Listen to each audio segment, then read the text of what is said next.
నా కళ్ళని నేనే నమ్మలేకపోతున్నాను రా. డౌట్ వచ్చేసిందా? ఈ తల్లి కోసం మళ్ళీ పెళ్లి చేసుకున్నావా? తల్లి కోసం కాదు, ఆస్తి కోసం. అమ్మాయి లక్షణంగా ఉందిరా. 1 లక్ష ఏంటి, 10 లక్షణంగా ఉంది. ఏంటి? అదే 10 టైమ్స్ లక్షణంగా ఉందని.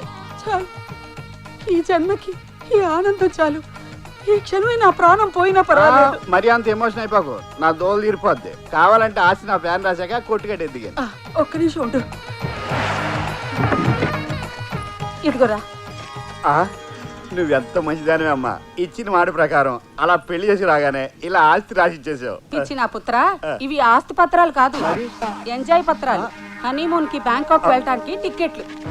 మధ్యలో ఫిట్టింగ్ ఎట్టి నెలను పోనీ అమ్మాయిని తీసుకెళ్ళు. కావాలంటే నువ్వు తీసుకెళ్ళు. నేను కోడలతో కలిసి వెళ్ళడానికి ఇదేమన్నా కార్తీక మాసం నోమా? మీరుండండి అత్తయ్య. నేను ఎక్కడికి వెళ్ళలేదమ్మా, ఇక్కడే ఉన్నాను. అది కాదు, ఆయన్ని నేను ఒప్పిస్తాను. ఆ, పదండి బార్కా హనీమూన్ కి. కోటం ఏంటి నీ ప్లాను? నన్ను హనీమూన్ తీసుకెళ్లి బ్రూడింగ్ చేసి తాగి తొంగుంటే రేప్ చేసి తండ్రిని చేసి పర్మనెంట్ గా సెటిల్ అయిపోదావనా?